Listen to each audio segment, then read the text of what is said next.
présent pour occuper. Faut-il effort en plus? Il n'est pas facile, mais Jésus donne grâce et gloire. Par moyen de cet esprit, capable de rejoindre mon Dieu qui est esprit. Crie Alléluia! Alléluia! Alléluia! Alléluia! Sois l'Éternel! Sois l'Éternel! Alléluia! Alléluia! Dieu grand! Dieu grand! Dieu merveilleux! Dieu fidèle! Dieu capable! Dieu merveilleux! Sois l'Éternel! L'appelez, béni soit l'Éternel!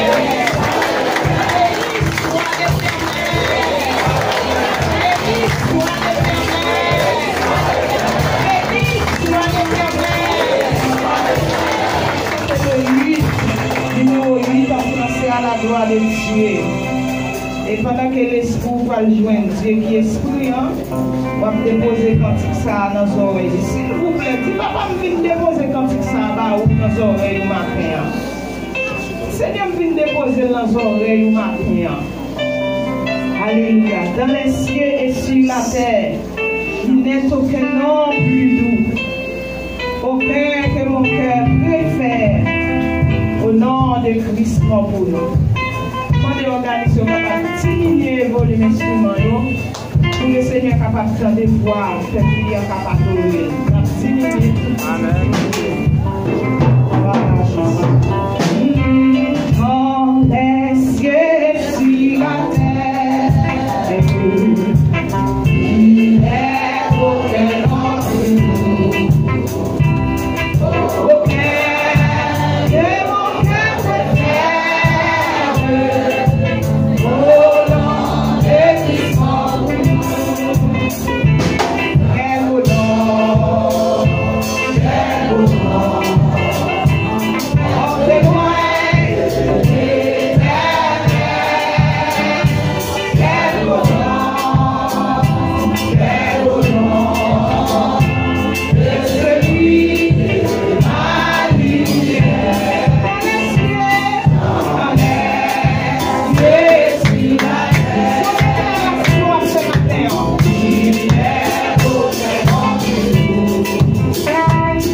Okay.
c'est où qu'on est. Il y a des gens qui ont ouvert un don pour ta dit. Dans sa vie, oui. Mais à chaque fois que je vous plains, c'est moi-même que je fais grâce là. Pour les premiers, rentrer dans ton plan. Oh, pour les premiers, pour glorifier ça, Seigneur, ça, bon Dieu, ça. Joue nous-mêmes pour y penser avec nous. Oh, tu as dit, viens.